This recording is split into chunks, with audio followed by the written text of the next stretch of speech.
Hi, my name is Barry Sterling Mitchell. I produce the Sterling Net Point Power Rankings, and this is Ben and Barry on football. My name is Ben Dickerson. I'm your co-host. I am here live with my partner instead of on remote. Season's greetings to everybody. Happy New Year and all that stuff, which I probably said last week, but that's all over now, so that's why I'm back on site.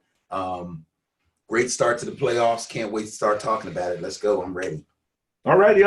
Well, what we're going to do first and foremost, we're going to just kind of rank the teams that are left. So I have them ranked by net points. We'll take a quick look at that. Then we're going to look back at the games for the wild card playoffs through the eyes of the Sterling Net Point Power Rankings Bias Plus reports. Very good. And then we're going to look forward to the division rounds. Yeah, baby. My Niners is getting ready to get tested. Come on. Getting ready to get tested by the Vikings. Damn Kirk Cousins. By the Vikings. So real quick, so we can get this out of the way, if everybody can see behind us, it says 49ers versus Packers. What's that all about? You're funny. I know. You're funny. You're hilarious. Okay. You're going to explain it anyway. Fantasy. I do Madden. So I don't really have time to play live games, so I'm actually playing the franchise schedule for the 49ers. Excuse me, my beloved 49ers. And so week by week, as the week has progressed through the season, I've kept up with the season. I made it into the I got a bye, just like my Niners. So you didn't have to play in the wild card. But then as the chips roll, whereas my Niners in real life will be playing the Vikings, I got the Green Bay Packers. Okay. So I record those games. You'll see that playing in the background. We just have it set up from the beginning here. We'll click it on in a few minutes. So then you'll see kind of what happened. Okay. All right? All right. And then we'll wrap it up with some topics. Man, look, news. The news in the NFL nation this week. Coaches and assistant coaches and craziness, and so we'll be covering a lot of different topics. All right, so here we go. We're gonna share some information with our viewers and talk about the Sterling Net Point Power Rankings for the remaining teams that are going to be playing in the division matchups. Mm-hmm. Number 8, and the only team with a negative net point still in. But when you're winning those games late and you've been losing, because they were negative going into the playoffs, they're less negative now than what they were. I think they were like minus 0.4 last week. Now they're minus 0.2. So they moved up a little bit. And again, this is average net points. Right. So, when you see these decimals and fractions, don't freak out mathematically. It's not a big deal. But on average, for example, Houston's been losing by 0.2 of a point, right? Of a net point, much less. And again, net points is the difference between points scored and points allowed. So above them, number 7, Seattle. Seattle came in, again, a little less than a net point.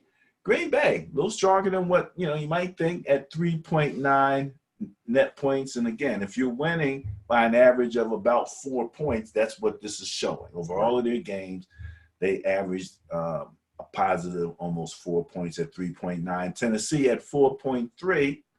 And again, for those teams who were in the wild card, this average includes their scoring points for and points against. So for those teams that were not in the wild card, their average is the same as it was at the end of the regular season. They just carried it. So we're just comparing averages here. Minnesota at 6.1. Now we're into the top 5 here with Tennessee at 4.3, Minnesota 6.1, Kansas City 8.9. Remember last year they were definitely double digits. They were double digits. They were, oh man, so hot going into it. Speaking of hot, my beloved San Fran up there at 10.6. And sometimes when you're like, you think you got it. As a matter of fact, I think Dalvin Cook almost won the rushing record. He had it. It was all set up. So Derrick Henry took off on like a 20, 30-yard run and just took it from him. Yeah. You know, you're right there for the win. And then this one team, Baltimore, at 15.6 average net points. That's almost a two-touchdown win margin. Absolutely. As opposed to San Fran, which is a touchdown and a field goal about. So, anything you want to go into on the net point thing? I mean, these teams are kind of lining up the way they're supposed to. Besides probably Green Bay, I would say if I was going off the top of my head and doing my own little quick eye test power ranking, I might move Green Bay up a tad. But other than that, yeah, everything seems to be right. And although teams like Houston and Seattle are averaging less than one net point, that does not mean that they can't win. Now, obviously, they won't be favored by the bias plus.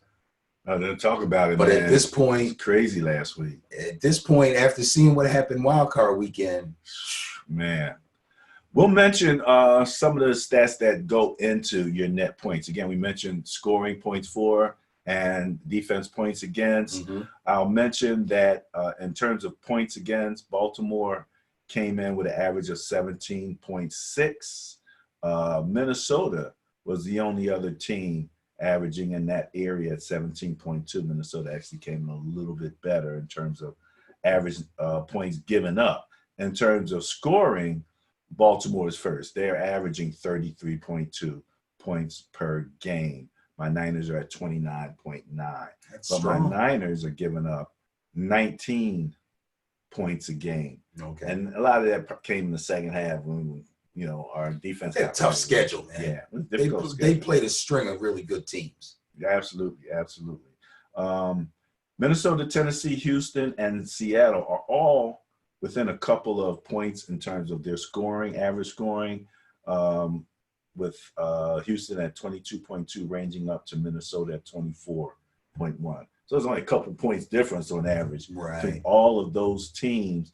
A little more diversity with the Niners, Baltimore, KC, and Green Bay. Green Bay coming in ninth at 23, KC fifth at 28. And again, these are the teams on the bye, so this is where they ended up at the end of the season in terms of scoring. Baltimore, again, we said was first and the Niners were second. So just to give some ideas about where these numbers came from in terms of net points and who's who. All right? Very good. Let's get ready to move on to our review of Wildcard Weekend. All right, so we're going to look at the bias plus reports for the Wildcard Weekend. We're going to kick this one off here, sir, with the Seattle Seahawks at the Philadelphia Eagles. That was actually the last game of the weekend. The bias plus score of 0.5 actually favored the Eagles. We had some difficulty with this in my calculations early on. Initially, when I did this, it looked like it should be the Seahawks. Then it looked like the Eagles, and then it was the Seahawks. Yes, ultimately. So, you know, what's your thoughts on this particular game? Well, first of all, I went with the original bias plus that favored the Seahawks. Right? So that's a win for me. Real funny thing, real quick, or maybe not so funny to some Eagles fans, is that the score was 17-9, which I believe was the score of the first time they played. The exact same score. Take it for what it's worth. Big game for the NFC East Division champion Philadelphia Eagles, who by that right earned the chance to host the game. besides the fact that they've had all these injuries and playing with practice squad players and all this other stuff that I've heard over and over and over and over again, they were able to get into the playoffs and host a playoff game. Everything kind of seemed to be going their way. And this was a really tough call because it was well within the realm of possibility that the Eagles could win this game. In fact, they kind of seemed to have things going for them. The fact that they were playing with a lot of, injuries and practice squad players and second and third stringers, they had been doing it for a while. So some of these guys like Boston Scott and then the emergence of Sanders when Howard went down and Dallas Goedert starting to shine just in time for when Zach Ertz got hurt. And although he played, he obviously wasn't himself. So Goddard came up big in his spot. Things seemed to be going pretty well. And then all of a sudden, we had the big controversial play where Carson Wentz was hit helmet to helmet by Jadeveon Clowney. The hit, not only was it helmet to helmet, but it drove Wentz's head into the turf. And that's probably what really caused the concussion. He got up. He was obviously wobbly. I think he got off one more snap before they pulled him out. And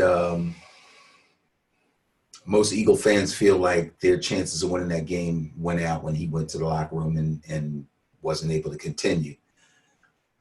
I beg to differ. Yes, Josh McCown is old. Yes. But Josh McCown has been a decent, if nothing else, decent backup quarterback in this league for a long time. He's obviously been in the quarterback room and been in the scout rooms. Yes, all over. But he's been with the Eagles the entire season. He knows the playbook inside and out. He really does. He knows the players. He really does. A lot of those backup guys he's been playing with in practice. Okay, so there's rapport. All right. People, right? He's obviously not Carson Wentz, but let's face it, he's an NFL quarterback. He's a viable backup NFL quarterback. I think he handled himself pretty well. He actually went 18 for 24. It was a meager 174 yards. And let's remember, folks, Wentz didn't go out in the mid-third quarter. Not early. He went out early. He went out in the first quarter. So McCown played almost the entire game. The problem is he got sacked 7 times. That's not his fault either. Maybe Wentz might have got away from 2 of those, but those guys, they turn the defensive line loose. And, again, you could talk about injuries to the offensive line, but this is the line you brought into the game, and they were not able to. Did they lose somebody during the game too? I believe so. Yeah. And then they bring Vitae in and stick him here and stick him there. And they actually ran him a couple times. Like, I'm not sure if they were running him or if he what? It looked like a run. I gotta get some positive because I was sitting there going, "Who y'all think y'all got playing back there?" And that's why I think it might have been a rollout. Your backup quarterback is a receiver who used to play quarterback after him. Yeah, they didn't have a Ward. Right? Ward used to be the guy. Yes, but the guy, the other real backup, and his name escapes me. Schofield, okay, something like that. He was injured in the preseason. Right. Okay. So he had a season-ending injury. Otherwise, he would have been the third-string quarterback. So they really only had 2 quarterbacks all season. It's tough. Kudos to Dallas Goedert. Kudos to Miles Sanders. 77 total yards. He did his part. Boston Scott had a couple nice runs. But try as they might, they were unable to sustain enough offense. The Seahawks defense pretty much shut them down in the second half. They had to settle for either giving the ball up or kicking field goals. But they still had an opportunity to win the game. They had 2 crucial penalties. Again, has nothing to do with Wentz playing or not playing. And when they decided to go for it on 4th down late in the game because they knew they needed at least 1 touchdown and then could possibly come back, stop them, come down, kick a field goal to tie it.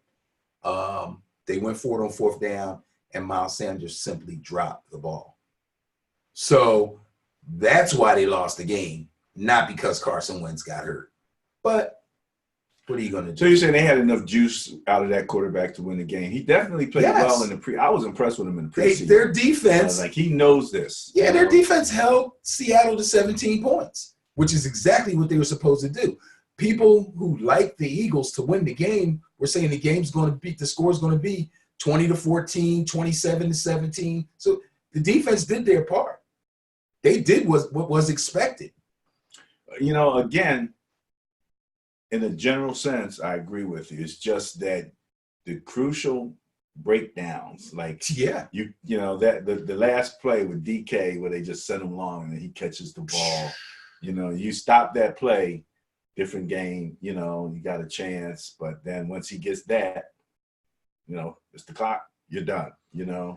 And that was kind of a gutsy call too. I mean, to throw the ball like that, you really had to have confidence that your receiver would beat that whatever matchups were out there, and you knew that they were lined up for the run.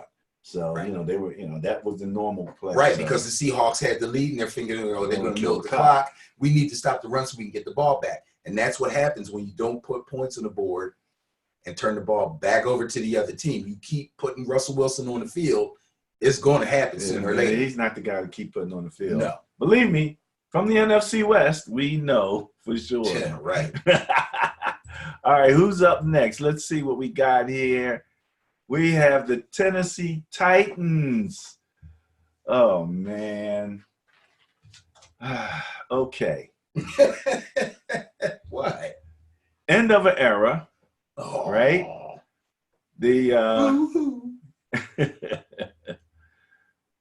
Hold on. Oh, this is the bias play. I was wondering why I was looking at the format. It was looking a little funny to me. Okay.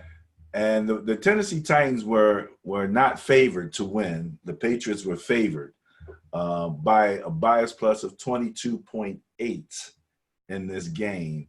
But because the Titans won by 7, they had a bias plus score of 29.8, making them the bias plus buster of the week. Yeah, absolutely. Absolutely. Good job, Tennessee Titans. Man, let me tell you something. Something occurred to me during the game. Beside the fact that Derrick Henry was bulldozing these guys left and right? Okay. The number one defense. Yeah, number one defense, no doubt about it. But we all know on any given Sunday, it's about matchups. And nobody's matching up to him at this point. Nobody's matching up to the Tennessee offensive line either. Yeah, they had a big part. But at a certain point in the game, I thought to myself, wait a minute. Ryan Tannehill, former Miami Dolphins quarterback. Had a couple shots at the Patriots along the way. Could this guy have enough familiarity with the Patriots because he was in their division that his mindset is like, and the Dolphins weirdly play well against the Patriots.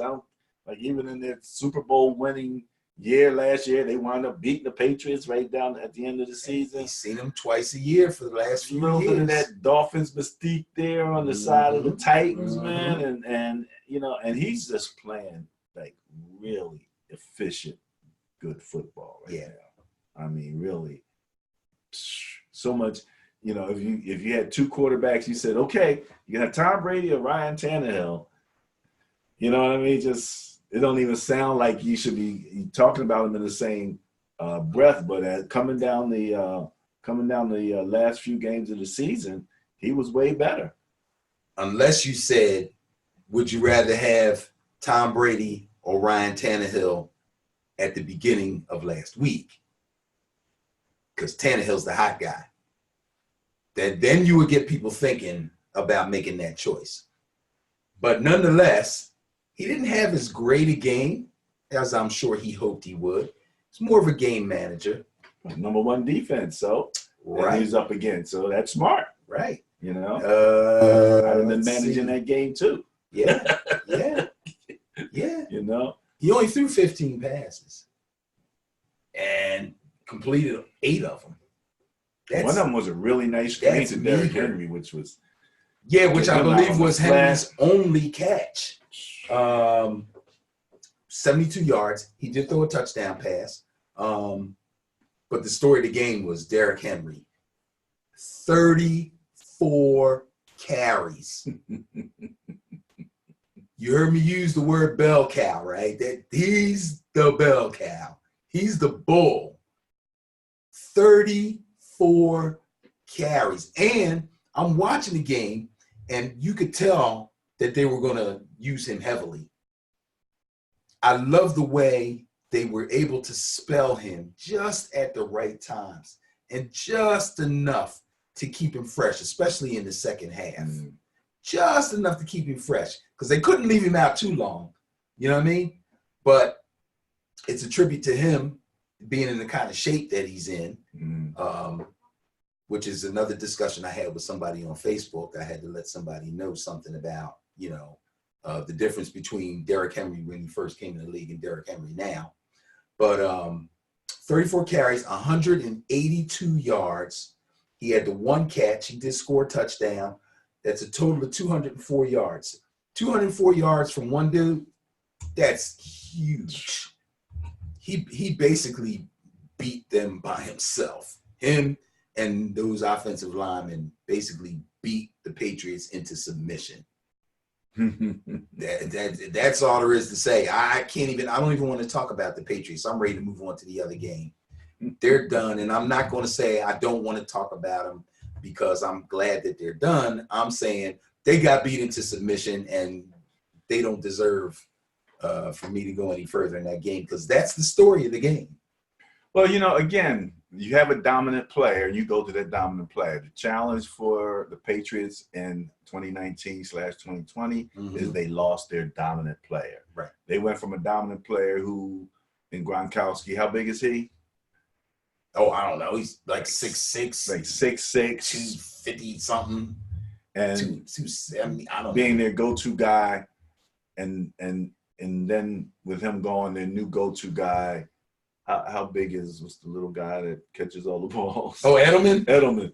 That's now their go-to matchup is Edelman. The other big stat that I heard that I really, must be honest, was unaware of, Edelman led the league in drop passes.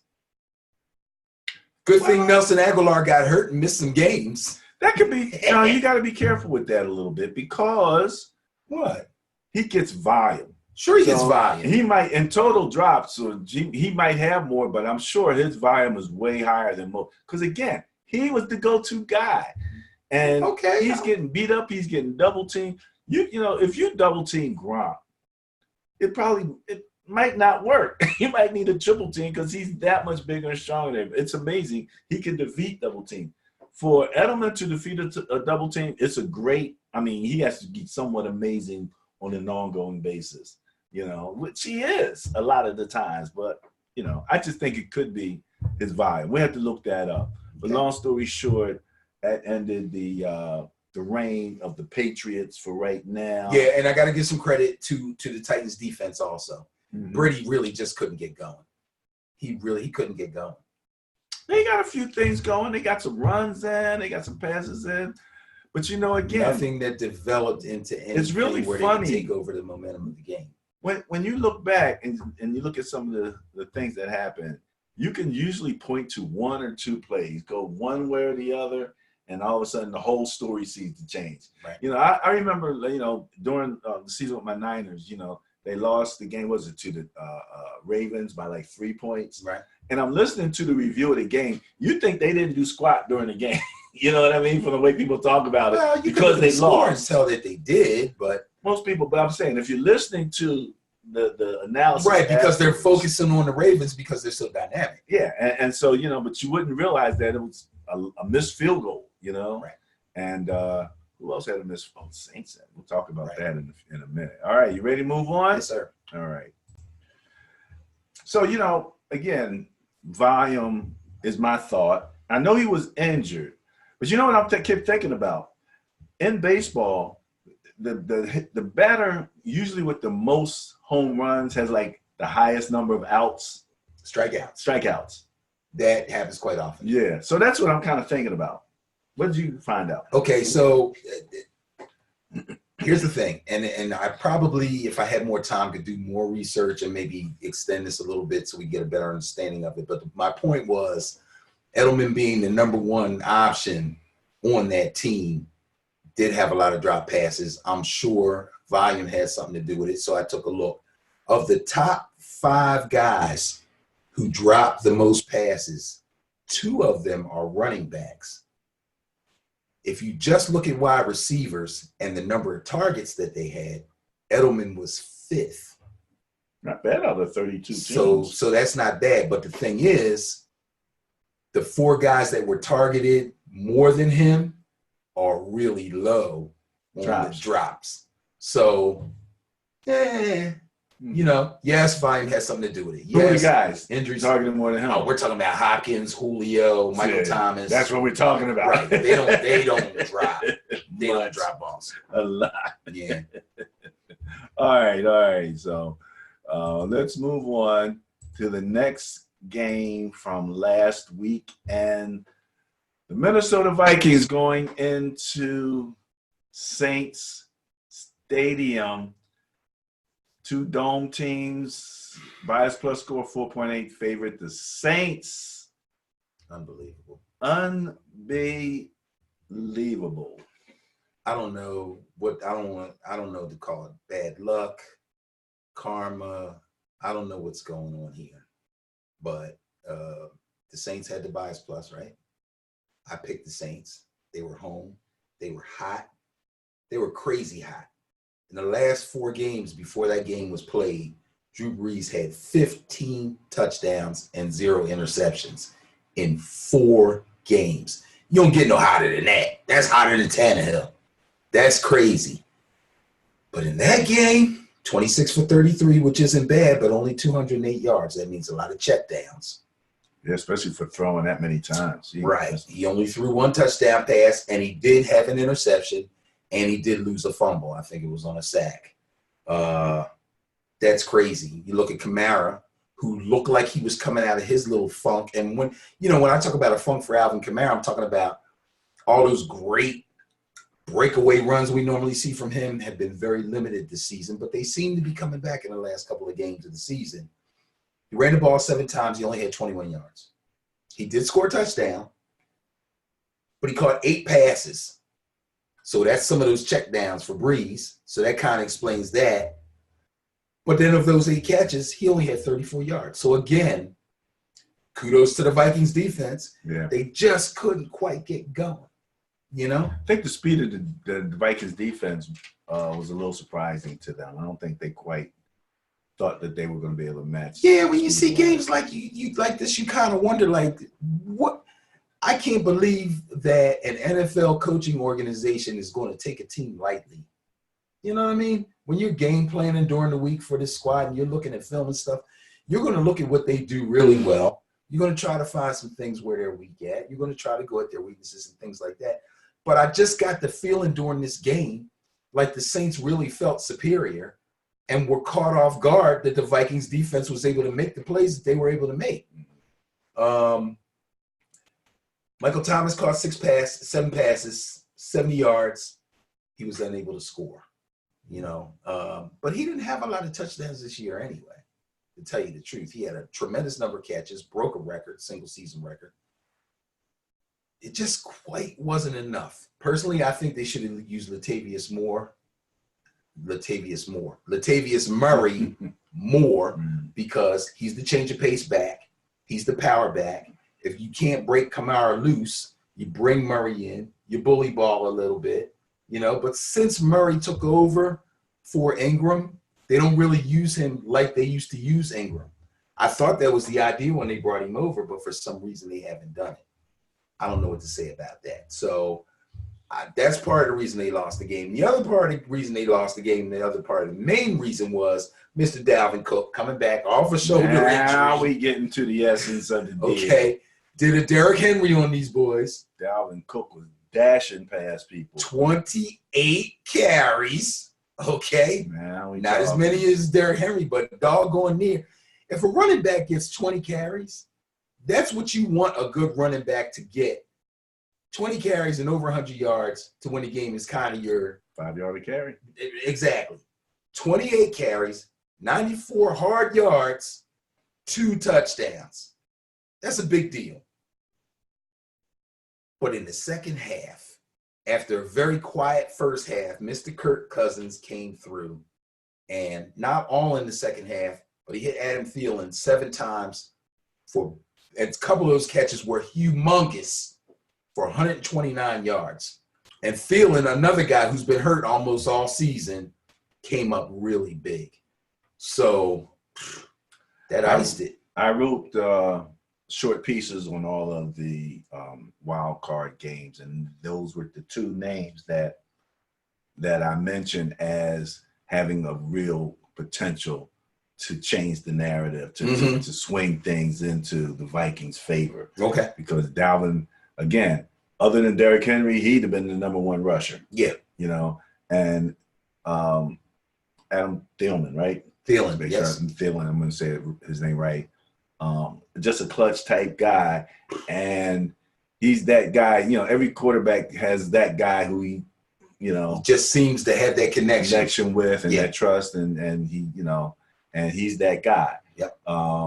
That guy was Cooper Kupp for the Rams, for example. Right. Right. When he's out the game, things just didn't seem to function as well, and so that had an effect. But yeah, I thought that those 2 had a big impact, and like you said, Kurt went deep on them. They only came up big on some catches. Yeah, 2 specific long balls that he threw to him. He fell down on both of them, but those were as close to perfect passes as you can throw. The only thing that would have made him perfect was if he actually hit him in stride and he was able to keep running. But he put the ball only where he could get it, and he did what he had to do to catch it or catch them. And that pretty much got the job done. Absolutely. All right, let's move on to the next game in the wild card weekend. Did we talk about Buffalo Texans? No, that's the one. Woo! No, we got a lot to talk about in this game. Holy smokes. By a score of 7.8 favorite Buffalo. Houston was the only team going into playoffs that had a negative net point number. I wrote a piece on this, and the thing that I said was that this will be interesting because you have 2 young but maturing quarterbacks. One showed his maturity, the other showed his immaturity. Go ahead. The crazy thing is, some of the crazy things that Josh Allen did had the potential to hurt them really badly, but somehow they got out of it. And all you could do was shake your head like, dude, don't you ever do that again. Like the pitch out to the – yeah. The guy was smart enough to knock it out of bounds. Yeah, that was crazy. But, Josh Allen didn't have the greatest game. But he had a pretty good game. We started out good. His first half right. Really well, that's good. What I'm saying. His stats look good because his first half was darn near flawless. You know what was funny? He took off on that design run. Yes. And all of a sudden he's running down and he starts running. Yeah. And I'm thinking, Lamar's not going to get caught. No. Not if he breaks away like that. He was rolling full speed. And I'm like, no, he's not going to make it. Talk about the runs. He ran the ball actually 9 times for 92 yards. That's tremendous. That's tremendous. He scored a touchdown on a reception. Kind of looked like a little makeshift Philly. And he threw the ball for 264 yards. But, and also let me mention Devin Singletary, 13 carries, 58 yards, 6 catches for 76. So here's the problem. Here's a small problem. It started back early in the season when they got Devin Singletary in the draft, he was supposed to come in and work his way into being the #1 running back. But they brought Frank Gore in to be that veteran guy. And for some reason, and it may have been Singletary's fault, maybe he didn't grasp the playbook like he was supposed to. Maybe he didn't practice like he was supposed to. Maybe he showed something that made them lean heavily during the regular season until darn near the last quarter of the regular season, continue to lean heavy on Frank Gore. But once they turned Devin Singletary loose, he proved that he's ready to ascend to the #1 running back on that team. He's a good player, and he's smaller than he kind of looks when you look at him in TV. I think he's only a 5'8". You know, he's kind of like a little bowling ball. He's got good speed, and he's got good hands, as evidenced by his 6 catches for 76 yards. However, the Texans have a magician, and that's Deshaun Watson. 20 for 25, 247. He threw 1 touchdown, but he ran the ball 14 times for 55 and had another touchdown on the ground, and he ran in a 2-point conversion, a huge 2-point conversion. These 2-point conversions, they had 2 2-point conversions that they converted in that game that probably, I mean, the final score was 22-19. Those are big. Those are big. It makes me think back, and we may have had a discussion about certain teams that use the 2-point conversion more than others, okay? When I look at that, I'm like, man, I got to use the 2-point conversion more often. You know, the thing is, when you go for it and you don't get it, especially if you're coming from behind, you feel like it kind of hurts you. But if you do use it when you're coming from behind and you get it, it's a big lift. It's funny. Hey, we did talk about it in a number of different ways when we go back to the AAF in the preseason when we were watching. Oh, that was crazy. Yeah, you were supposed to go for it. They had to. There was no kick. There was no kick. They had to go to it. And we said then that because of that, they had a lot of different goal line plays. Yes. They were prepared. They had entire packages. They had a package of goal line plays. And so if you're going to follow that philosophy, you really do. And it really helps to have a quarterback who's mobile, to run an option, and they have all of those things, you know, going for you. I know in my game when I'm playing, especially in the beginning, if I score first, I'm not going for 2. I'm going to get that extra 1, make it a full touchdown, you know, because you have to play based on the different scorings. You know, do I need a field goal? Do I need a touchdown? Do I need a 2-point conversion? You know, I got a safety. Now I got to change what I'm thinking, you know, in terms of the unit of scoring that I need to make sure that I get to, you know. Right. That's why a 9-point lead is like a killer because, you know, a touchdown and a 2-point conversion, I ain't going to get it, you know. Right. So, yeah, he is. And Deshaun Watson, I mean, what was it, the last play or whatever that he got off where this is the second or third time we've seen him just magically escape guys and break out and Booker kept saying they're gonna need to spy him or something. Some particular point they need to do something because they had who's the guy from the Buffalo Bills, their linebacker, because he kept comparing him to the Bears Urlacher, and he's like Urlacher's size. Not Kiko Alonso. No. It's he's like a middle linebacker for the Bills. I'm not sure. Yeah, I think he's got the braids and all of that kind of stuff. We'll look his name up. Okay. But speed, size, I mean, you know, so he gave them a lot. You know, he gave them a lot in that game. But, you know, Deshaun is. Here's the thing. The Bills defense, I think, although they made some errors, played pretty well. They sacked him 7 times. They sacked Deshaun 7 times. He does hold the ball too long. The crazy thing is they sacked him 7 times, and if they had made it 8, they probably would have won the game.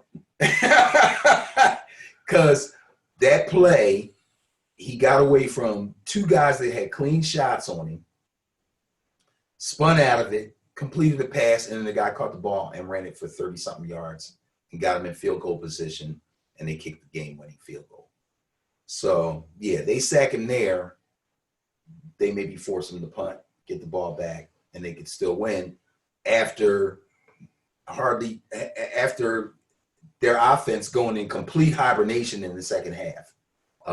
The Bills, I don't understand how they could start the game off so efficiently on offense and be so inept in the second half of the game. It's not like the Texans defense is that good. It's not like they were doing anything really different that I could see. I got to blame that one on the coaches. I don't know exactly what happened. It's kind of crazy. But sometimes just a sense of urgency. One team catches that sense of urgency and makes plays. For example, they hadn't really been getting the ball, the Texans, to the number one receiver, right? Then all of a sudden they started. Getting the ball to him. Yeah. What did Hopkins have? Six catches, 8 targets, 90 yards. So now 8 targets is actually low for him. He's usually a 10, 12 target guy. The thing about that, though, is are they crucial targets, third down conversions and things like that? Right. You know what I mean? Right. And the number doesn't matter if you're moving the sticks. Sometimes, and if that was 9 first downs, for example, that's super big. I'm not saying it was, but that's kind of what I saw happen. And all of a sudden, he started getting the ball. And also, you have Carlos Hyde. I know. Bad. I talk bad about him, though. I didn't say they didn't have a running game. What I said for the last couple of weeks was a mediocre running game. So, Carlos Hyde, 16 carries, 42 yards, 48 yards, but he did catch a touchdown. I mean, you put points on the board, I don't care if you only gain 5 yards. Right. If you have a 1-yard touchdown and a 4-yard touchdown, that's a good game. If you get anywhere near the goal line and you got somebody you can turn around and hand the ball off to, right. Right. So they did what they had to do. I'm not going to say they didn't deserve to win. They did what they had to do. They scored 20-something, almost 20 unanswered points in the second half. It's funny. I had 2 former Niners at running back on each team, or one on each team. Oh, Hyde and Gore? Hyde and Gore. Yeah, well, Hyde came through. Gore's just about done. Yeah, Gore. I got to stick a fork in him. What did we say? What was our old joke? When he says to the coach, if you need 3 yards, I can get you 3 yards. I can get you 3. If you need 4 yards, I can get you 3 yards. That's Gore. Yeah, that's where we're at. But you gotta love that guy, man. Just to be out there. I mean, that's some hardcore football love or love of money or something, because his whole body has been redone. Yeah. I think the only thing he hasn't had rearranged is his brain, and he might have had that rearranged in a couple of hits. But he seems very lucid at this particular point, and he's still going. But I would think this is his last year. Yeah. All right. In this section, we're going to look at the Bias Plus reports for the upcoming division games. Man, I'm excited about this. We're getting closer to the grand prize. What's 50? What Super Bowl is 50? I want to say it's 53. I have to double check, make sure we have our numbers right with that, the Super Bowl that's coming up, because that's what it's all about. Let's kick this off with the Minnesota Vikings visiting my beloved San Francisco 49ers. Bias Plus score of 4.0 favors the Niners. That's a net point differential of 4 net points for the most part, because as I looked at it, Actually, Minnesota won the turnover differential. They were favored there. So it was a 4.5. Niners had a average net point bias in their favor, but then the turnover differential bias went to Minnesota by a half a point. Okay. Ergo, we come out 4 even. So, all right.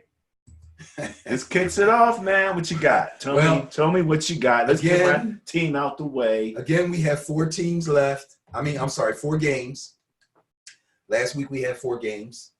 I predicted, hopefully, that I would win 3 of the 4 games. I actually went 2-2. So I was close. You went 2-2? I went 2-2. You did better than the Bias last week. I tell you what. Bias was like 0 for 4. I'm still salty about that Bills game because I should have won 3 games. We're going to talk about the controversy. Yes, in the comments and when section. we do, I'm going to let out some of that because that should have been my third win. So now we got 4 games this week, much bigger games, obviously. Great matchups all the way down. I got to win 3 of these. I got to win 3. And this first one, this is a toughie, man. This is a toughie. I know this is your team. But the Vikings are feeling real good about themselves right now. They just went into the Superdome and beat the Saints. And somehow, as beleaguered as their secondary has been, they were able to handle Drew Brees, Michael Thomas, and the boys. And I have to include Alvin Kamara in that because he catches so many passes and he's so dynamic catching the ball out of the backfield. But they were able to handle them. When I look at the Niners offense, I see some similarities To the Saints? Yes, production-wise, but not in the way that they do it. And that, I believe, will be the determining factor. In other words, if you remember, I said I didn't think that they used their 1-2 punch at running back properly.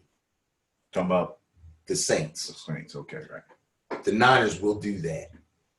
We're going to get some Breida. We're going to get some Mostert. And we might get some the other back. Tevin Coleman. Okay? Because actually, Tevin Coleman, although he wasn't listed, he was active. I don't think they called him like a healthy scratch, but he was getting like 1, 2, 3 carries a game. It's almost like they were saving him. Because there's no reason not to play him. He hasn't played badly. No, I think he's just not as fast as either one of the other. And they were more, yeah, I got you. So they're leaning toward those quicker guys. And he might have been hurt a little bit because Monster doesn't normally get called in unless somebody's hurt. He did, yeah, but here's the thing: when Coleman was actually hurt and Mostert came in, he played so well that when Coleman was they just kept playing Mostert. He was the hot guy. And the coach loves his touchdown dance. You know what that is? What? Mostert. He jumps on the ground like he's paddling out to go surfing. Yeah. Does a little surfing move. Oh, right. He's the surfer dude. Yeah. Right. From Florida, much less. Not from California. Right. You know. So I'm leaning toward the Niners, but what Minnesota did last week, I can't poo-poo it. There he is with that word again. I can't poo-poo it. Dalvin Cook is a monster, and he's healthy. And now he's got another game under his belt, and he came through the game unscathed. You got to stop this guy because it's obvious that the Vikings know now, if they didn't know before, that they have to give him volume and they have to run the ball if they're going to be able to win the game. Because as far as their offensive line is concerned, it's weird. I shouldn't say it's weird, but they're a great run blocking team, but they're not a great pass protection team. So they don't want to have to throw the ball to win the game. So they're going to come out. They're going to try to establish Dalvin Cook. If they are able to, this could be extremely dangerous for your beloved 49ers. But if you guys can control Dalvin Cook, things should work out well for you. I'm going to trust that that's going to happen. I'm going to go with the Niners. Boy, that was I know. There's circuitous. Sometimes journey. when I'm talking about these games, it sounds like I'm like trying to convince myself. You are. Well, I already had him circled, but I have been known to change my mind and cross stuff out. Shout out to our friend Ron Diggs, the only Vikings fan that I know. Basically the only real Vikings fan I know. Yeah, I mean, a guy from Philly who literally travels to Minnesota for the game. So, but as I said to him, come on out to San Fran. We got dogs out there. We got dogs this season, especially on defense. We got dogs, man. And so Kurt might need to be a little more mobile than what he's shown previously. As a matter of fact, Kurt and Garoppolo are probably the two least mobile quarterbacks, if you're not assuming Aaron Rodgers in that group. I would think Aaron Rodgers may be a little more mobile, but he's not running around like he used to. No. So his days of being too mobile or very mobile are over. He can sting you here and there, right? But he ain't really trying to run like that. So we're going to talk about that. As a matter of fact, if you'll notice in the back again, I follow the schedule with my Niners. Went through franchise on Madden. Got to the division championship. The only difference was in Madden and my franchise world, I wound up having to play the Green Bay Packers and not the Vikings. So that's what you're saying playing out in the background, that particular game. And it was not an easy game, believe me. It was not, for all the jumping up and down that you might be seeing in the background. But okay, so you're going with the bias with the Niners. Yes, sir. All right, now, what can I tell you, Benny? Let's see what we have next. We have the game that I think everybody's questioning, because this is what you call power on power football. And the interesting thing is the Ravens having a bias plus score of 11.4 in their favor, largest bias plus of the weekend. But not that large. Not, well, again, that's a touchdown, a 2-point conversion. Touchdown, a little bit more than a touchdown and a field goal. Yeah. The Ravens have the ability to make you play 11 on 11 ball. Okay. You have to account for the quarterback as more than just somebody who's going to deliver the ball to somebody else. Absolutely. Changes the game entirely.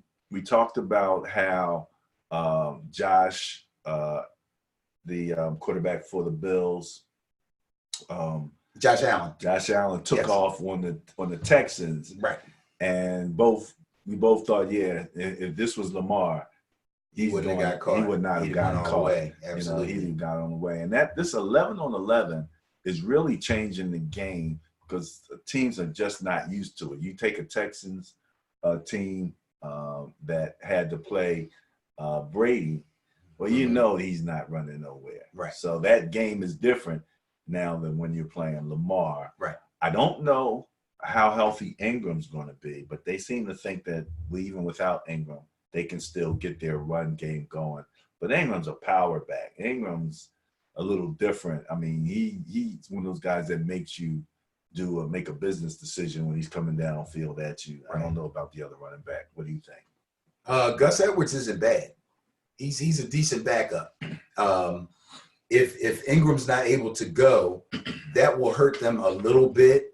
But Gus Edwards is not bad at all. And they got a young kid from, I want to say he's from Wisconsin. He might be Stanford, Justice Hill, who is a nice size, good speed type running back. And they've given those guys enough carries over the course of the season to make them a good plug and play type of player at that running back position if they need to.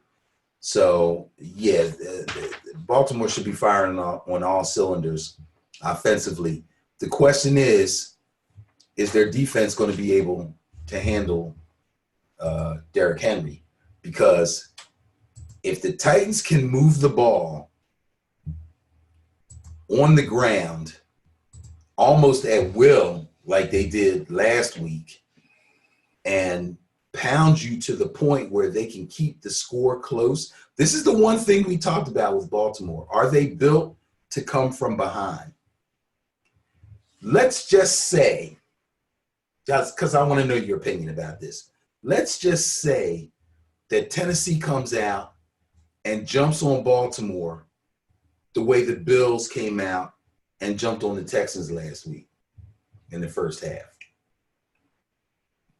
Let's just say they come out, it's 14-0 at halftime. Let's just say something like that happens.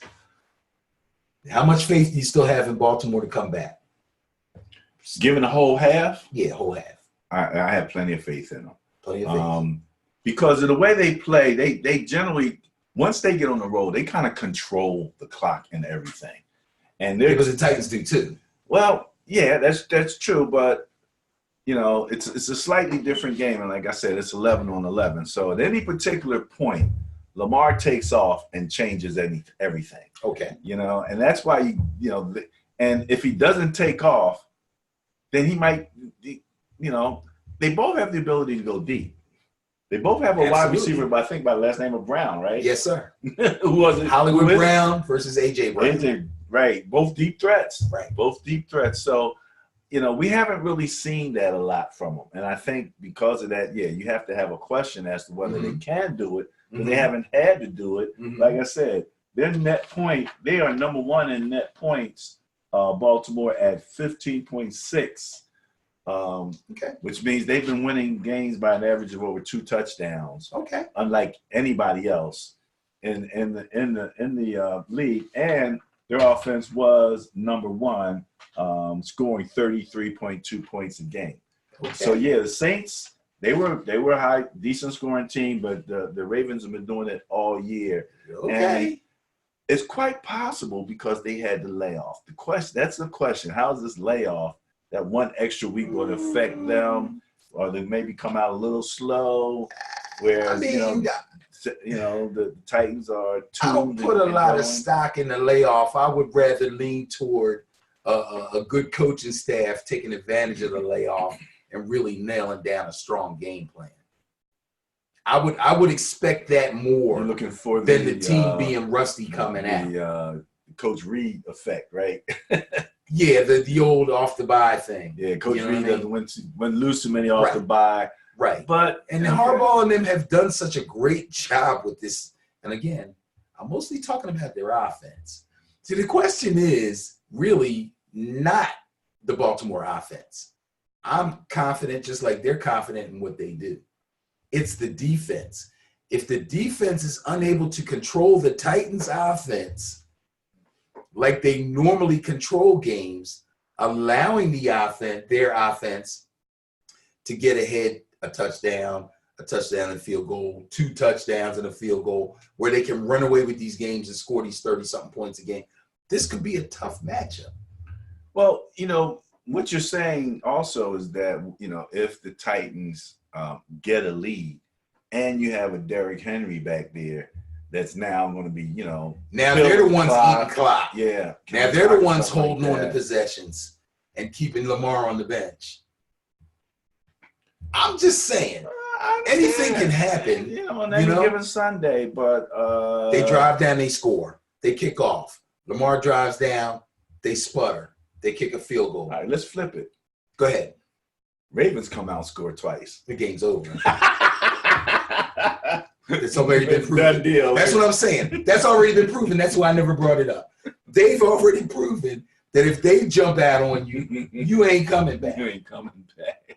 Right. And I don't think, as good as Tannehill's been playing, that they're built to come back from that. So that I'm confident in. What I'm not sure about is my original question, because we haven't seen it. Haven't had to do it. So that's the only question, and we will soon get an answer. But I gotta go with Baltimore. What you going with? After all that crap, I gotta go with Baltimore. Yes, you do. Yes, I have you to. do. Yes, you do. No doubt about it. All right. So the next question then is, who do you have to go with the Texans at the Kansas City Chiefs with a 9.6 bias plus score favoring the Chiefs? Okay. We're not going to have to talk about this one too long. All right. As far as I'm concerned, the Texans were lucky to win last week. Really. The Bills pretty much, I don't want to say gave them the game, but they just went cuckoo in the second half and pretty much did not stick to their game plan, kind of fell apart defensively, and then the Texans still needed some magic at the end. Okay? I think that's the end of the magic. That was a sure sack. 2 guys both got their hands on him, untouched, and he got away. I mean, the legend of Deshaun Watson lives on, but it's not going to live past this week. That's over. Kansas City's got too much for their defense. The Houston Texans defense is not good at all. It's the worst defense of the teams that are left, and Kansas City's going to eat them alive. I don't think this game's going to be close. Kansas City's giving up on average 19 points a game. Houston's giving up on average 22. How many is Houston scoring on average? Houston is scoring 22. KC scoring 28. So that's why the bias goes in their favor. And the turnover differential was big time in KC's favor. Yeah, that's their defense is better. If their defense was a C- last year, it's at least a B+ this year, right? At least. So they're playing a lot better, you know.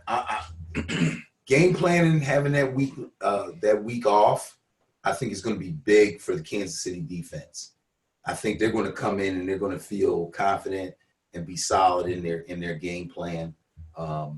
Again, the weapons that Deshaun has are somewhat limited, although I have to check with our new friend Stephania Bell and see about Will Fuller, yes, right? Because Will Fuller is a difference maker. Will Fuller is that speed guy. Will Fuller is a difference maker. You got your hands filled with Nuke Hopkins, and then Will Fuller just comes in and makes big plays. So if he plays, there's going to be a lot of splash plays. There's going to be a lot of excitement in this game. But the Houston's defense is just not going to be able to keep pace. They're just not. It's so many weapons on the side of Kansas City, and not including the quarterback as a weapon. Right. He doesn't seem to need the magic as much as Deshaun. He's not pulling the rabbit out of the hat. Right. He's just we have so many options. Yeah, I mean, he's just so fluid in everything that he does, and they score fluidly, and right. And it's crazy. Their receiver core is so crazy. Like, you look at Tyreek Hill, he's always around. He's always there to sting you. He always has a decent game. Kelsey is an X factor. But all the other receivers, Watkins, Conley, there's a guy I can't even remember his doggone name. They're all X factors because they've all had games during the season where they blew up. People that play fantasy that have Mahomes were adding and dropping Kansas City receivers week after week. Conley blows up. They pick him up. The next week he don't do nothing. Who's they drop got to return the kickoff for touchdown for Kansas City? Yeah, the other little really, really fast guy like Tyreek Hill. That's McCole Hardman. All of these guys have had their moments during the course of the season, so you don't know who's going to hurt you, and they're all out there, and they're all healthy. Well, forget the running game. I think the last thing with the running game is I think they've been saving Shady, so we should get a heavy dose of Shady this week too. For all you Eagle fans who wish Shady never left. And don't let it snow. Oh yeah, if it snows, it's the Shady show. It's the Shady show. Because snow doesn't affect him. He loves it. What do we say? They don't know about Shady in the snow. All right, this game coming up. Well, these teams have had some monumental battles. Yes, they have. Some controversial calls. Oh, the Hail Marys. The Fail Mary. They had the Fail Mary. Oh, gee. Russell Wilson has no qualms about going to Wisconsin. He's a Wisconsin graduate. Mm-hmm. He knows about it. He can talk about it. And as I said, I had to play the Packers. You'll see that game going on in the background. So, Aaron is Aaron. And both Aarons are Aaron now, the running back and the quarterback. Devontae is healthy by now, right? Yeah, Devontae's good. The tight end, if they can get a little bit. Forget Jimmy Graham. I don't like Jimmy Graham. Jimmy Graham has seen his best days. I'm not going to say he should retire, but Jimmy Graham is a run-of-the-mill tight end at this point. The young kid Lazard at wide receiver has eclipsed Geronimo Allison and Valdez-Scantling. Lazard is now head and shoulders better than those two guys. So behind Devontae Adams, he's the number 2 receiver. He's really stepped up. I think the thing with Graham is kind of like with Gronk. In certain situations, if you can get a matchup that's favorable, yes, he's if he's going to hurt you, he's going to hurt you in the red zone. That's where you got. And if he's blocking, if he can block for you, that's also he's been playing, and their running game has been good. So I have to assume that his blocking is still good. So Green Bay is. Hold on, what's the bias? Are they favored? Yes, they are. They're home. They're favored. They got the bias and the bias plus. Smallest bias plus of the weekend at 3.2 for that score. Oh, that's too close. That's very close. That's very too close. And I don't think the weather. I mean, Seattle gets crazy weather, so the cold. I don't think like going into. Well, the game's in Green Bay. I know, but but you're saying they're kind of used to it. Yeah, the frigid tundra shouldn't be that big. Right. I mean, right. Seattle doesn't play in the dome anymore. Right. Yeah. They don't play in the dome. So they're used to the elements. They're used to the elements. Yeah. Yeah. So, who you got? I got Seattle. I got Russell Wilson. Going with Russ. I got Russell Wilson. I think Russ is gonna put on a show.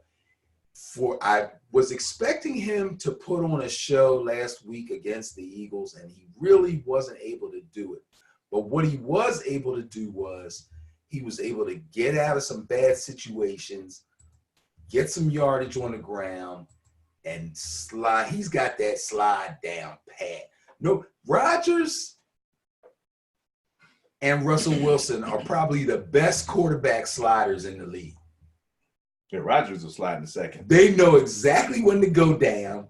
They have no qualms about the first down is like 4 yards away, but I'm going to get down right here because I got another down. I'm not going to stretch myself out and get – I was getting ready to say get helmet to helmet and get my head driven. That wasn't nice. No. Shame on me. They know when to slide. They have no qualms about sliding because they understand that they're the franchise and they have to stay healthy and they have to stay on the field. So you're looking at weapons, offensive weapons. Let's look at the Seahawks for a second. Okay. All right. Yeah, let's talk about weapons. Let's just talk about the big name right now, Beast Mode. Beast Mode didn't look too bad. He didn't look great, but he didn't look bad. And got to remember, the only thing that's hurting him is football shape. He's in shape. He's taking hits. He threw a stiff arm on somebody on the sideline in the Philadelphia game. Excuse me.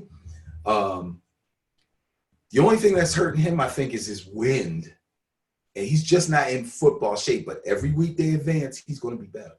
Yeah. First week he was. And they're already talking about using him more. Now I don't know if that's just because he's getting his legs. That could be.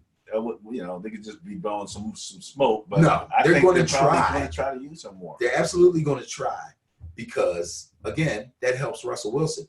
Lockett had a good game last week. DK came up with some big catches, one really huge catch. So the connection between Russell Wilson and his receivers is always good. The Green Bay defense has been good. Overall, statistically, I don't know if you got the raw numbers there, but they haven't necessarily been stellar. And also in Beast Mode's favor, Green Bay's terrible against the run. This week off, they're not going to be able to fix their run defense. If he can run on anybody, it's going to be Green Bay. So again, the fact that he's got another week to get better and get in more football shape, he seems to be pretty much totally healthy. He's getting his wind back, and he's playing against a poor run defense, and they've already promised everybody that they're going to use him more. That spells danger for Green Bay. It's going to be interesting to see. And for some reason, I think they might run a little more option now. Keep an eye on That's a possibility. that they, because once you establish beast mode as a threat, that option opens up beautifully, man. Yes, and Russ, although I think they'll probably go more play action as opposed to. I'm sure they'll throw a play in here and there. That's what I'm thinking, especially if you get down in the red zone, if you're close. Yeah. You know what I mean? Yeah. That's where you really got to be careful because, but the weather might be nice. It's going to be nice here. It's going to be in the 50s or 60s. You never know here in Philadelphia. I don't think it's going to matter unless the field is like frozen or something. Right. So that part shouldn't be. I think they put in heaters up there some years ago. Let me shout out to Chris Mitchell, my son. The only Green Bay Packer fan I can think of off the top of my head. I know a few Packer fans. You know a few Packer fans? Yeah. Well, let me let you know that your coach is picking the Seahawks on you. Yes, I am. And you can hit me up if you want to bet. Uh-oh. It's all good. No, we don't. I don't know. Can we say that on YouTube? I guess we can. What the heck? We can have a personal. Yeah, we better beer. Better beer. There you go. That's like on what's the guy Skip and Undisputed? Oh, Skip and Shannon. Yeah, what do they bet? Mountain Dews or something? Yeah, they bet Mountain Dew. Yeah, they bet Mountain Dews all the time. So yeah, sugar-free Mountain Dew, I think. Is it really? Yeah. Oh, that's no fun. That's what they drink. You're gonna get all hyped up with the caffeine. You might as well throw some sugar in and go all the way. Although Shannon Sharp makes no qualms about his liquor choices. Yes, I know. And smoking cigars and all that. I can't remember. Like that, it's something good though. It's something I like. Yeah. I just can't remember what the heck it is. But when he said it, I was like, okay, good choice. Good choice. All right, so there's only 4 games. We've covered all 4. We're going to move on to the next segment, which we'll take a look at all of our social media, and we will have commentary, mayhaps a rant. But before we leave, the Bias Plus report for the division weekend. Any last words on that? Oh, in the words of Russell Wilson, go Hawks. Oh my goodness. No, he didn't. All right. In this segment, we're going to take a look at our social media, have some commentary on some of the hot topics of the week. Let's get started with that right away, and then, we'll fill in as we see the need to. All right. We talked about the Patriots-Titans game, and this is an article about some of the gamesmanship that went on during this game. With about 5 minutes or so left in the game, Titans are there to punt the ball, and they decide to take a delay, let it back up a little bit, which everybody does. We do this in Madden. You want that coffin corner kick. You don't want to overkick. Put it in the right. end You zone, find yourself in that 20. position where it's a little long to try a field goal. We're not in a desperate, we got to have points situation. So let's back it up a little bit, punt the ball, get them down deep. That's what you want to do. And then there's something about doing that twice in that 5-minute time frame that affects the clock. Now, I didn't look deeply into this article. You can go to Ben and Barry on football, but from what I understand, what the coach of the Titans did, because he used to be with Belichick, is old Belichick tricks. Right. And Belichick was pissed. Ergo, Belichick here, cursing up a storm on the sideline, uses the Belichick loophole. You got to love that kind of stuff in football, though. Don't beautiful. Isn't that a beautiful thing? So there is such a thing as a 5-minute rule in football. Or there's some particular rules that apply to or come into play when there's 5 minutes left in the game. And after they took the delay to back their punting team up, to have more room to coffin corner it or to get the punt and get the other team down deep, somewhere along the line, they decided, you know what? We can run some more clock off. But there's a rule that says you can't take 2 delay of games in a row. Now, I don't know if that rule applies to any time in the game or if it only applies within the last 5 minutes of the game. I have a feeling that it only applies in the last 5 minutes of the game, because there's certain things that happen in the last 2-minute games that will cause you to have a 10-second runoff, right? So that teams can't do things purposely. And what ends up happening is they end up getting burnt for 10 seconds because stuff just happens. A guy gets injured or they have a penalty that they didn't mean to take. But in this instance, they did mean to take a penalty because they wanted to run off some more time. But they couldn't take another delay of game. And Vrabel knew the rule. So they lined up and they went off sides. Ergo, he gets another penalty. They back him up a little bit more. Clock running. Or I think what happens is after they walk off the penalty, they start the clock on the referee's signal. When once the ball is set, they blow it. They let it count down again, and then he takes his second delay game. So didn't the clock run down like from a little bit more than 5 minutes, almost down to like 2? I don't know if it went that far, but I know it was pretty bad. He killed a bunch of clock. And they had the lead, and Belichick lost his mind, not only because he was in a really bad spot because of it, but also because this is probably something that he brought to Vrabel's attention. He taught him that. Yes. Shout out to DK Metcalf. According to NFL research, his 160 receiving yards, most by a rookie in a playoff game in the Super Bowl era. What did we say? We're about 53, 54 Super Bowls now? It's 53, I'm kind of thinking. That's a long time for a record to hold. And I know he had a nice season. I didn't think it was that nice, but, I guess in the playoff game, that's what we're talking about. Let's face it. He's not in the rookie of the year running. Right. But he had a nice season. Right. And he made enough big plays to be noticed. And I know here in Philadelphia, I see all the time, we took Arcega-Whiteside and we could have had DK Metcalf. I've seen that all week long. Do you really? So, and he got that record on the Eagles defense. Absolutely. So that hurt even more. Yes. All right.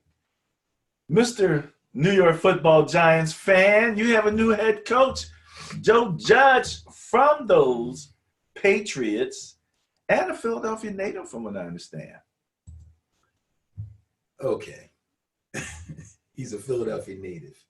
He was born here. That's wonderful. It's wonderful. First of all, I'm a Giants fan. I'm a Giants fan through and through. Okay. I've been a Giants fan since I could begin to actually understand the concepts or some of the rudimentary concepts of the game of American football. And that was around about 8 or 9 years old. Okay.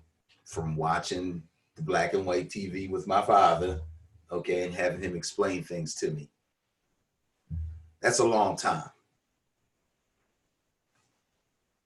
I hope Joe Judge turns out to be a really good coach. I hope he turns out to be the coaching answer for my team. I hope that this guy excels and brings us back to our winning ways. And I don't expect him to take the Giants to the Super Bowl next year, but I would like to see progress, see the team get better, and watch this guy work the sideline and see how he does. And I hope that everything works out great. I'm in your corner, Joe Judge. However, there is a however. Joe Judge is the wide receiver coach for the, I was getting ready to say the Boston Patriots. I'm really going to show my age there. For the New England Patriots. And special teams, right? Oh, he did both jobs? Yeah, he was special teams. Wow. Yeah. So that kind of makes me think, and I could be wrong, but that kind of makes me think he was the special teams coach and was promoted or also handed the wide receiver coaching job. The bottom line is he's a position coach. Okay? Now, as far as I know, the way the NFL usually works is that in order to become an NFL head coach, it seems to be a good idea to have an NFL coaching experience and to have at least coached on a coordinator level. It doesn't always happen. I know that. But when you think about some of the coaches that have gotten some jobs in the past, I'm talking about head coaching jobs in the past, and especially this particular, I feel like I'm going into another subject. Let me just put it this way. I'm going to cut this short because I think we're going to talk some more about where I'm going. But this guy's a position coach. And there's coaches out there that have coordinator jobs now and have been coordinators for any number of years, from one to who knows how many, that I feel were probably better qualified for this job. So I have to question the Giants organization in making this move. I'm gonna stop there, and we can go to our next subject because I kind of have a feeling we're going to kind of get back to this. We will. And the only thing that I'll say, I also understand that Belichick was actually grooming him. Okay. And that one of the things about being a special teams coach is that you get to talk to the whole team. Right. Your communication, you're talking to, so you got the kickoff return, all those. So it's a lot of people that you interact. John Harbaugh was a special teams coach. Right. So he did have that in his favor, but I think we know that where you're going with that. Okay. So that's Joe Judge. What do we have next? how quickly? How quickly? Stephen A. blasting the Giants for making a mockery of the Rooney Rule with the Joe Judge hire. Let me mention what the Rooney Rule is for anyone who maybe does not know. Art Rooney, former owner of the Steelers. Right. His family still owns the team, I believe. Pushed this concept that when the NFL teams are going to interview coaches, and I believe general managers actually also, that they have to include minorities in the interviews, in the list of potential coaches, to have some black coaches in there and, at least give them that opportunity of an interview. Because they weren't getting the opportunity. 30-some years ago, there was 3 black coaches, and today there's 3 black coaches. It hasn't changed a lot, but that's what the hope was, that would help change. They even have some coaching mentorship programs for NFL coaches as a pipeline toward this. Yes, they do. So some of these coaching hires, and I'm going to throw something else out there that's not associated with race, but I did hear this on Hurd, and he mentioned something that I thought was interesting, where he was saying that in his mind, the NFL should not even allow teams to choose a coach until after the Super Bowl. Because all of those coaches that are in the playoffs and stuff, their attention is being diverted by interviews and things like that. Oh, that makes sense. Yeah, I thought it made sense also. But relative to the situation with African Americans, obviously, we're not. And the higher up the echelons you go, we're even less and less represented. Right. And if you saw Sports Center and actually it wasn't on Sports Center, but it was on ESPN. Stephen A. had quite a rant when it came to this Rooney Rule thing, and he's calling it a mockery. And he specified the Giants because of the fact that they hired a position coach when they're a qualified, proven, qualified African-American coaches with coordinator jobs that are basically more qualified than Joe Judge. Yet somehow NFL owners and GMs or whoever does the hiring and firing are only obligated to interview African Americans for these jobs because of the Rooney Rule.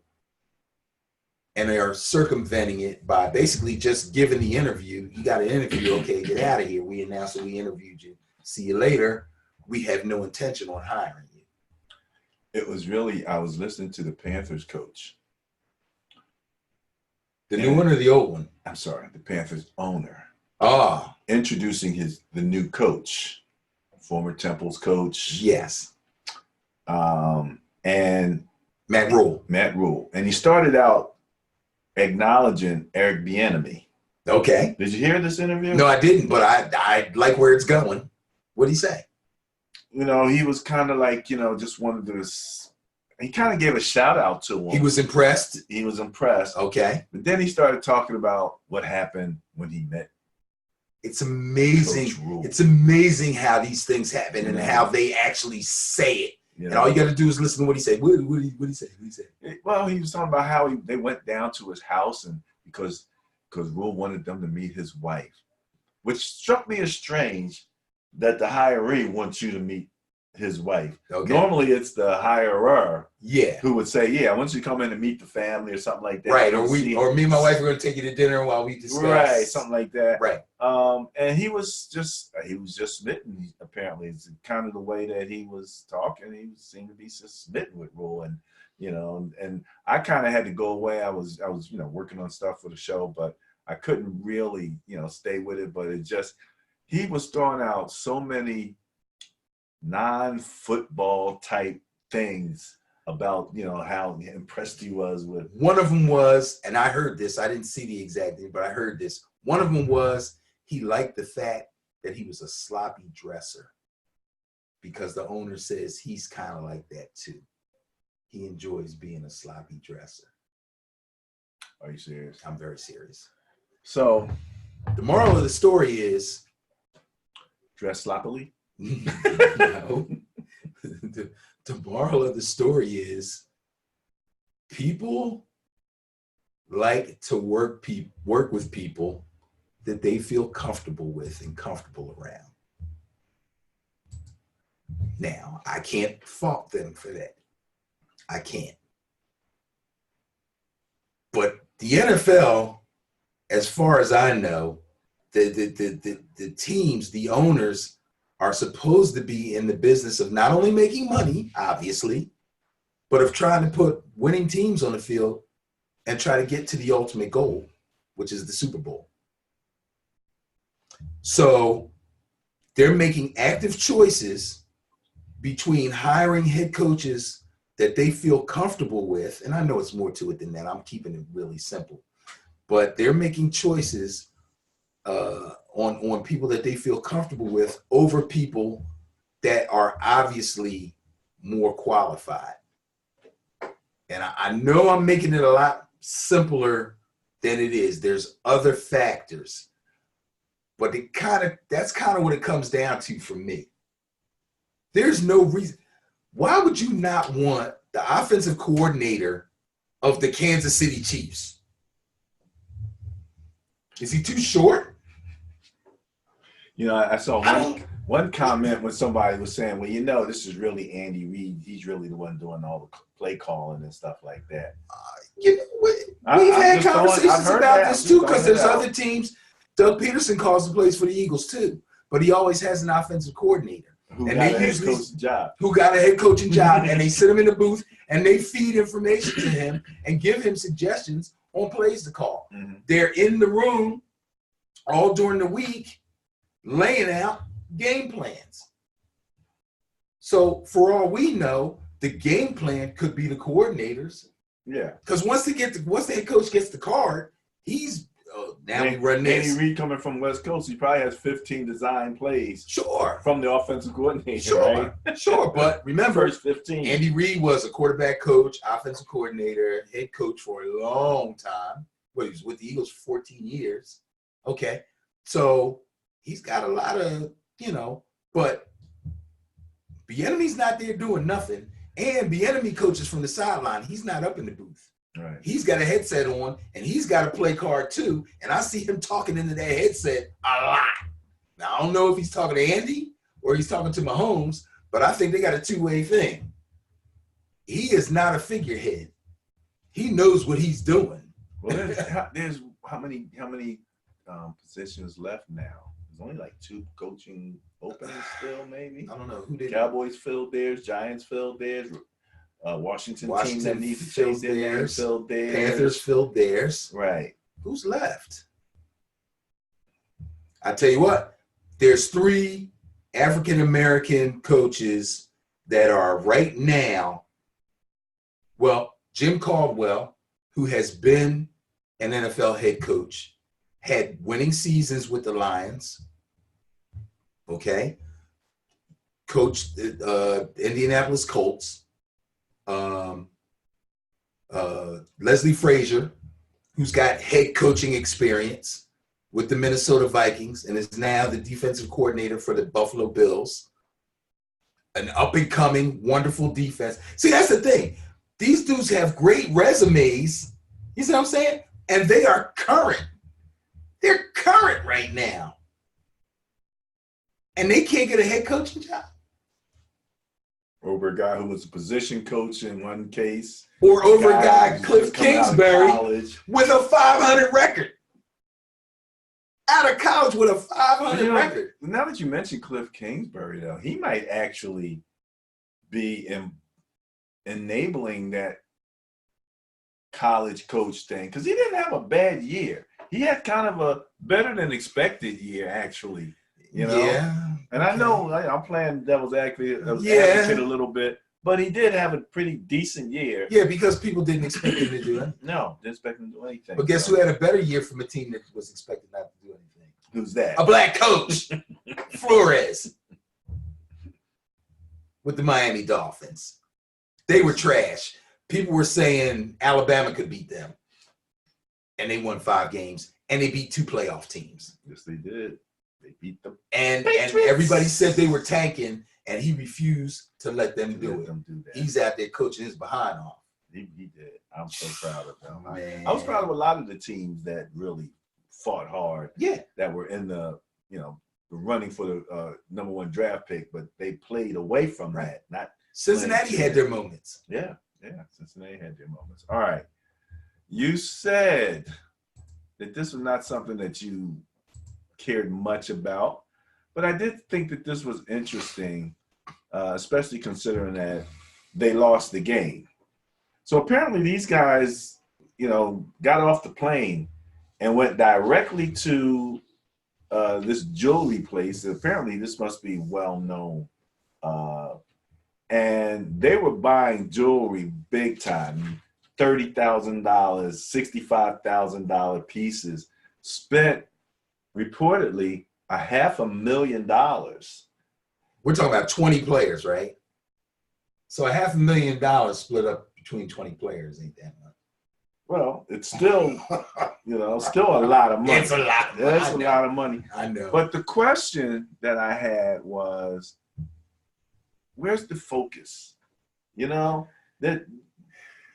talking about the game of your life, and the jewelry is always going to be there. You can always jump on a plane and go back. And like you can't afford a plane trip back to get whatever jewelry you're interested in, whoever this guy is.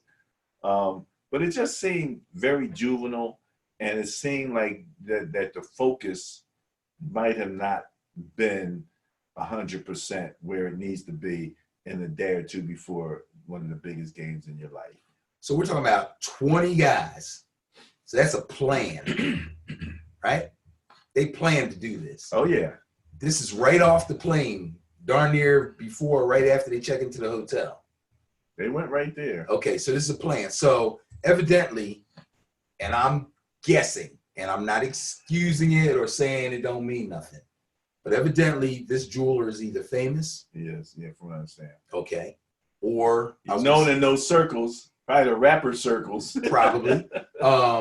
Or some of the guys on the team that may be from Texas or went to college in Texas probably know about him, and they're like, yo, this is the guy. Everybody, you know, I'm sure guys have money like that and they're young. They want to update their jewelry. This is it. This is our chance to do this. Well, it's not your Let's chance. go. I mean, there's plenty of time. Dude, these guys, yeah. How do you know there's plenty of time? They're away. They're not home. When the game's over, they got a chance to collect their stuff, jump on a plane, and go home. Guess we got time now to go back there if they want to. You got a point there. You got a point there. All I'm saying is, I don't think it was a focus problem. I think they said, let's get it done because we all love jewelry. They had a plan, no doubt about it. They had a plan. If 4 guys did it, I'd be like, oh, y'all not. But 20 of them, this was a planned outing. And that was actually, if you're going to do it, that's probably the best time to do it. When you first get there. Before you have meetings, before you get that last minute walkthrough, before you know what I mean? That's the time to do it. Then when you go to the meeting, you can't even see the guy in the front because the diamonds are just blinding you. And it's funny. Okay, let's move on. Again, Stephen A. showing up on our timeline talking about the hit Clowney put on Wentz. And he says he should have been ejected. I don't know about that, but I thought it was a penalty. I think it was a penalty too. The outcome of the play warranted a penalty.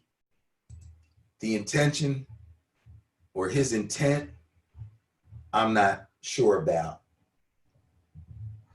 I believe that he wanted to put a darn good hit on him and saw an opportunity to put a good lick on him. But I don't think he intended to concuss him and put him out of the game. That's my personal, you know. It really, really looked like he said, I'm going to spear this dude right in the back of his head. It did look like that. But it also looked, and I watched it a lot of times, like he was coming with his shoulder first and was going to try to really lay something on him. And he was stretched out enough where he knew when he made impact, he was going to hit the ground. And it was going to hurt. And then the helmets. Yeah, because once the quarterback nobody can plan out, if I helmet to helmet him, I'm going to drive his head into the turf. And that's going to knock his behind out. No, I don't think that. Yeah, he didn't have time to. Yeah. But, I mean, once the guy's going down and you start, when you dive bomb at him, you pretty much know that that's not allowed in most cases.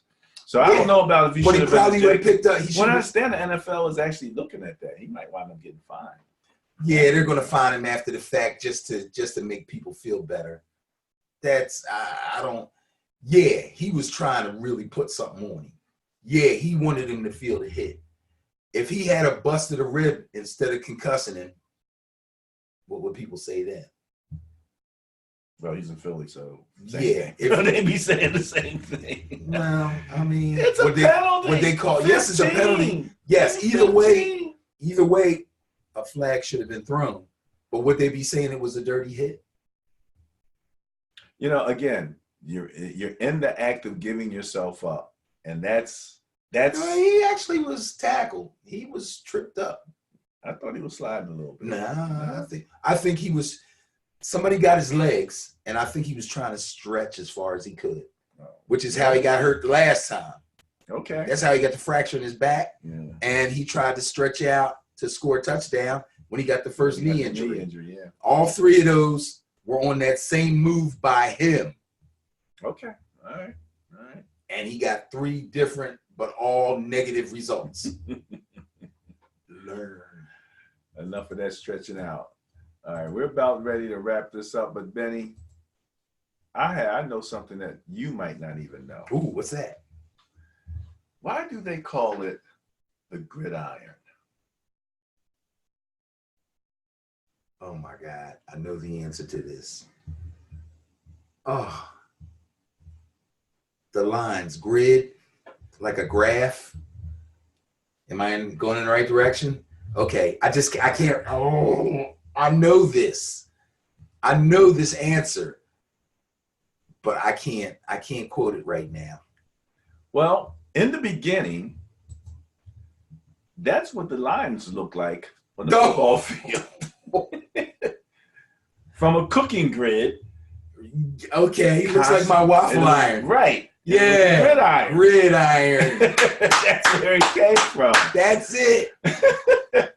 That's it. Is that crazy? They could have called it waffle bowl. You know? Waffle ball. I'm like, where did they get the name from? Isn't that crazy? And then when I started looking into it, and I found an article with that went it's all like into 3 it. giant chessboards put together. What were they thinking? That's where it started. You know, it's amazing because you can only learn this stuff here. I know, because nobody else cares.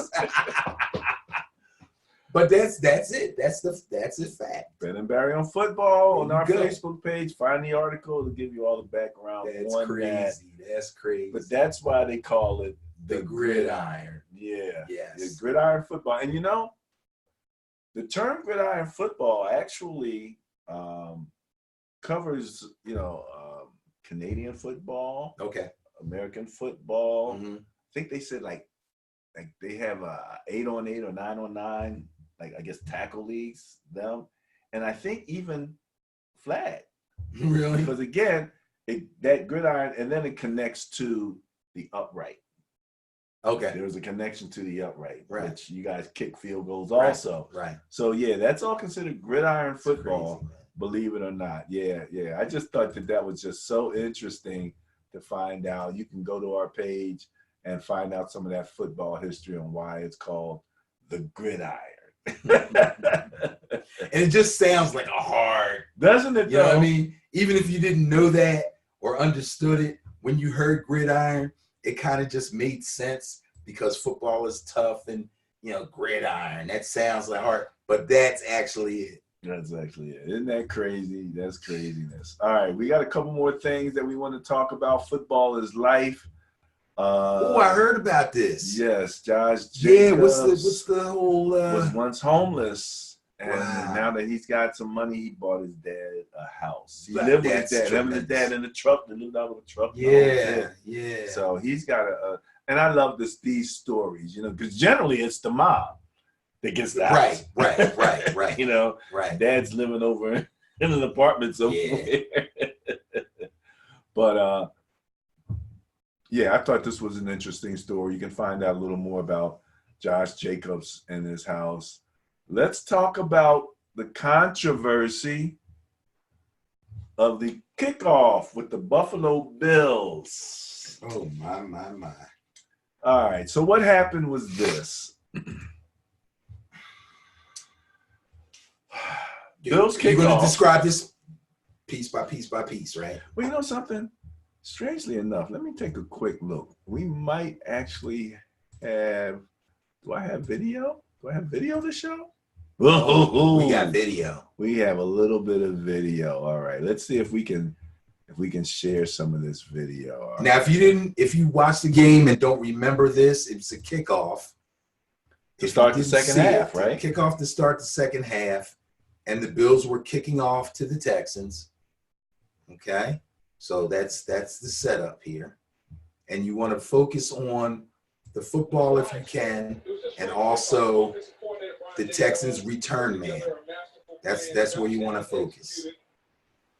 He's a slow starter, but he came out on fire today. It was a great plan, and the Buffalo Bills almost played a perfect first half on the road, something I don't know if any of us expected from the first-time starting quarterback in the playoffs, Josh Allen. Texans offense, meanwhile, only had 3 first-half possessions. 2 times they were able to drive into Bills territory. First shutout.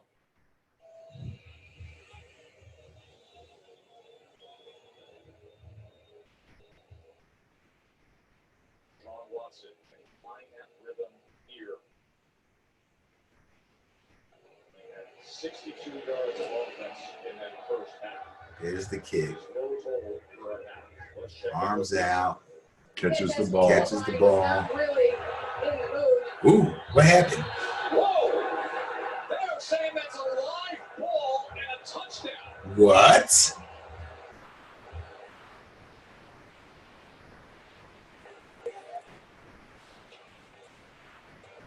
As you can see, Carter vehemently defending defending his actions. That is being ruled a Buffalo Bills touchdown. He doesn't take a knee. He throws the ball at the referee. The referee backs off Hands out. Can you believe that? and immediately signals touchdown. Barkley grabs it and scores. Jaquan Johnson, the rookie on special teams, says, I will gladly take it. John Perry, what do you got? Let's see what this flag is for. I've got an illegal hold. You know, Yeah, the legal something. He didn't know it was illegal. signal, I get it. But the receiver in the end zone basically gives himself up. This play's over. This is common sense football officiating. Now, right there, he's signaling with his arms out for his blockers that you don't have to block because I'm not coming out. He catches the ball, tosses it toward the referee, who knows what's going on, and immediately backs away from the ball. Keep that safe signal. That's telling the ref, I'm not coming out. No, it's not, Booger. I'm not coming out. You're wrong, Booger. After discussion, they determined that the runner gave himself up. Therefore, it is a touchback. Will be Houston's ball at the 20-yard line. All right, I had enough of this. Common sense prevails.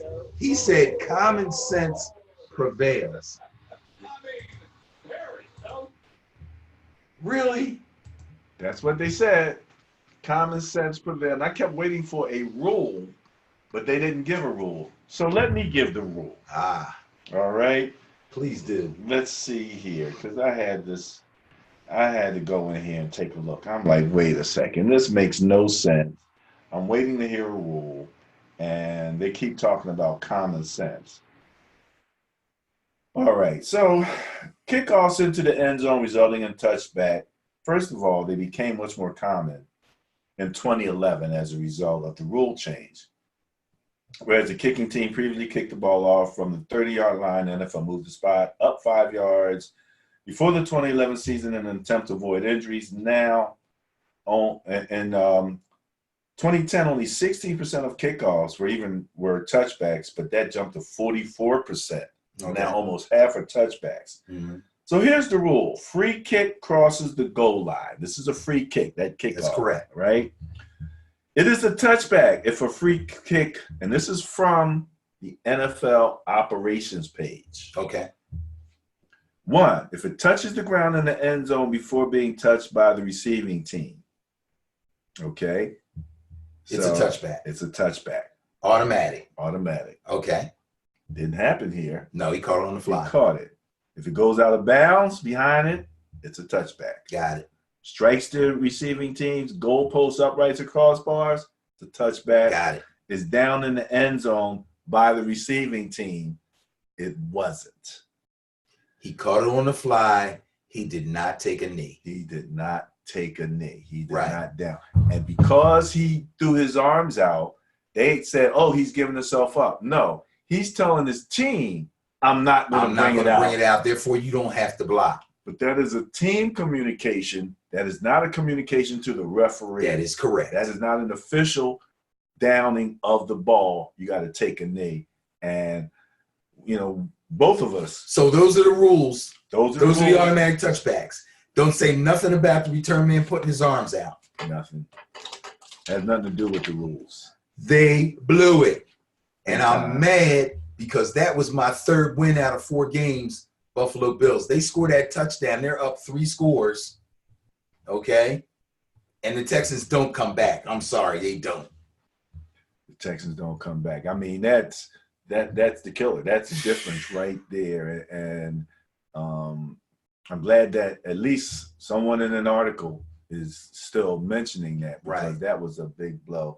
And everybody, you heard the announcers. I mean, they're all like, we're so glad common sense prevailed. Common sense had nothing to do with Common it. sense has absolutely nothing to do with it. It seems like it was common sense because they didn't know the rule. Right. Just like they didn't know the tuck rule. I keep bringing up the tuck rule. This is crazy, man. Putting your arms out is not a signal to the referee. The referee knew it wasn't a signal to him. He stood there watched the guy field it, waited for him to take a knee. He actually waved it. If you look at it, he waved his arms like, don't give it to me. Right. He flipped it to him and he backed up like, Right. whoa, Yeah. I don't want it. That's a live ball. It's a live ball. And when they scooped it up, when the Buffalo player scooped it up, he immediately signaled touchdown. He didn't look around like he didn't know what to do. He knew exactly what to do. He immediately signaled touchdown. That was a home field. Oh, that's horrible, man. That's the more I look at it, that's really bad. That was a Buffalo Bills touchdown that was taken away from them because just overruled somebody. Yeah, knuckleheads. The people in New York are supposed to review that real quick, bring up that rule book like you did, and go, did any of these things happen? No. Touchdown. When you down, just like when the quarterback takes a snap and takes a knee. Right. He can't take a snap, run around, and throw the ball to the ref. Right. If he did that, it'd be a fumble. That's right. He got to down the ball. That's right. In order to down the ball, common sense would say, well, he must be giving himself up. But common sense has nothing to do with this. In downing the ball, they say some part of your body besides your feet and your hands have to touch the ground. Forearm, elbow, shoulder, knee, your whole calf, your behind, you take a seat back, if you want. Lay out flat. Yeah. That's the rule. So, we just want, again, this is where you come. This is where we're going to try to look at it from a different perspective and give you the Ben and Barry perspective and the official perspective as much as we can, because that's what it's all about. All right. Do you believe that wraps up the show, Mr.? The final score was 22-19. 7 points. That's a win. It would have been 26-0 at that point. Right. Exactly. Come on, burying man. them guys. Would have been burying them guys, man. He would. That changes the whole game. Yeah. Josh Allen wouldn't have had to throw stupid pitch outs, and he wouldn't have felt so. He might have still did that. But I believe it would have been too much for the Texans to overcome. But hey, game's over. In the rule book now. It's in the numbers book or whatever book they put it in. All right, Benny, we're going to wrap this up. Okay. I can't wait. All the games are on Sunday? We got 2 Saturday and 2 Sunday. Yeah, I believe the same thing, yes. 2 Saturday, 2 Sunday? Okay, wonderful. As a matter of fact, I believe my Niners kick it off on Saturday. Great. So is the NCAA National Championship this Monday? I believe it is. It might be. I believe it is. So we will have Monday Night Football. Yeah. Okay. Good stuff. Cool. Good stuff. We didn't talk about it, but no, we didn't. But I'm taking Clemson. You take Clemson? Yeah. Everybody's gonna go, you're crazy. LSU is going to score 153 points. We'll see. Okay, he's the college guy. I watched. Was it Joe Burrow? Is that his name? Yeah. I watched him just having a ridiculous first half. He ripped them cats to shreds. And just he looked like a pro. He looked like a pro throwing the ball, at least in the first half. Second half kind of cooled off a little bit, but he looked like a pro. Yeah, but they were already up. Yeah. It's huge. Hard to 100. Yeah, I'm surprised they played him as long as they did, but they pushing him for Heisman and all that stuff. He had that. Well, he already had that. Yeah. It's contract time. Yeah. That's that big money first round pick. A lot of college players now declaring for the NFL. Yes. So that's all happening all the time. And we already talked about the coaches. So unless you have a rant. Nah, that was my little mini rant, just kind of piggybacking on what Stephen A. said about the black coaches getting a real chance at head coaching jobs. It's just it's blatant now. It's blatant. If you don't look at anybody else except for Jim Caldwell, Eric Bieniemy, and Leslie Frazier, who are all Jim Caldwell is not a coordinator. He's an assistant head coach, which is probably even more impressive. Okay, that's when the head coach makes you the assistant head coach. He's basically saying, if I wasn't the head coach, you would be. You'd be, yeah. Leslie Frazier is the defensive coordinator for one of the hottest defenses in the league, the Buffalo Bills. And Eric Bieniemy is the offensive coordinator for one of the hottest offenses. And these guys got token interviews. Ay, caramba. That's all I can say. All right. Well, that's all I can say. I guess Well, no last words. Well, I got to have a last word. And that what would last that be? word would be go Knowles.